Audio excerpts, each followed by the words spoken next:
Привет, ретро-геймер!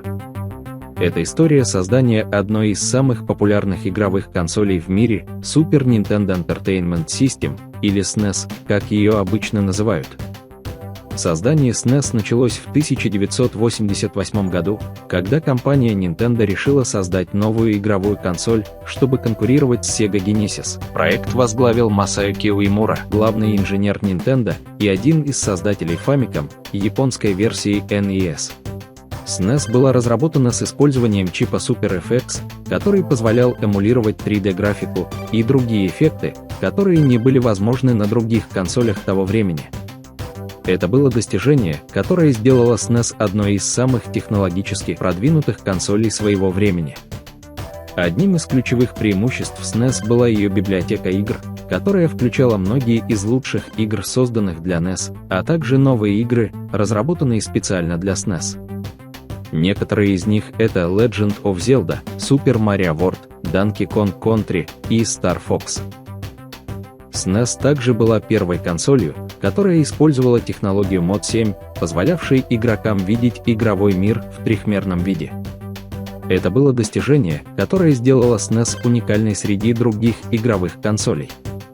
Кроме того, SNES была первой консолью, которая использовала звуковые дополнения, такие как Super FX 2 и SA1, которые улучшали качество звука и ускоряли обработку игрового процесса. SNES была продана в количестве более 50 миллионов экземпляров по всему миру и стала самой продаваемой игровой консолью в Японии и Европе.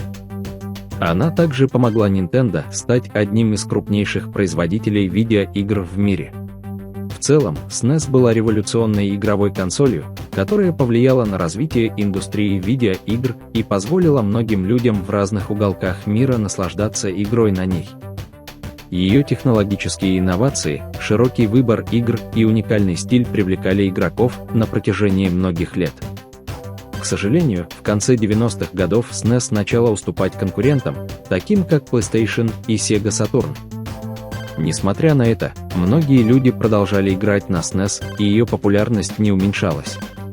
В 2000 году Nintendo выпустила Game Boy Advance SP, которая имела функцию подключения SNES-консолей через беспроводную связь, что позволяло играть в SNES-игры на новом портативном устройстве.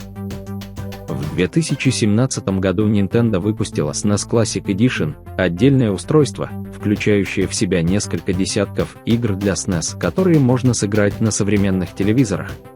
Релиз этой консоли был хорошо встречен публикой и стал бестселлером во время распродаж. Возможно, самым значимым изобретением, которое появилось с выпуском SNES, был ее геймпад.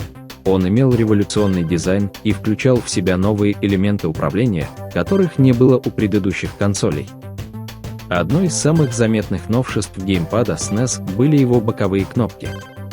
Эти две кнопки расположены на боковых сторонах геймпада, в то время как большинство других геймпадов имели только кнопки на лицевой стороне. Это позволило игрокам иметь быстрый и удобный доступ к кнопкам без необходимости перемещения рук на разные позиции. Геймпад SNES был удобен в использовании и имел инновационную конструкцию, которая давала игрокам больше контроля и точности в управлении играми. Его форма была специально разработана для того, чтобы легко ложиться в руке и обеспечивать комфорт при длительной игре. Боковые кнопки и удобный дизайн стали стандартом для многих будущих игровых консолей, что доказывает важность и влияние этой консоли на игровую индустрию в целом. Хотя SNES уже больше не является основной игровой консолью, ее место в умах и сердцах игроков по всему миру остается неизменным. Многие считают, что SNES — это самая лучшая игровая консоль в истории, и ее влияние на индустрию видеоигр продолжает ощущаться по сей день. Ретро-гейминг — это не только возвращение к золотым временам игровой индустрии, но и возможность насладиться классическими играми, которые вдохновляют и воспитывают уважение к прошлому в мире игр. Чтобы не теряться, не забудьте нажать на подписку и поставить лайк. Впереди много интересного.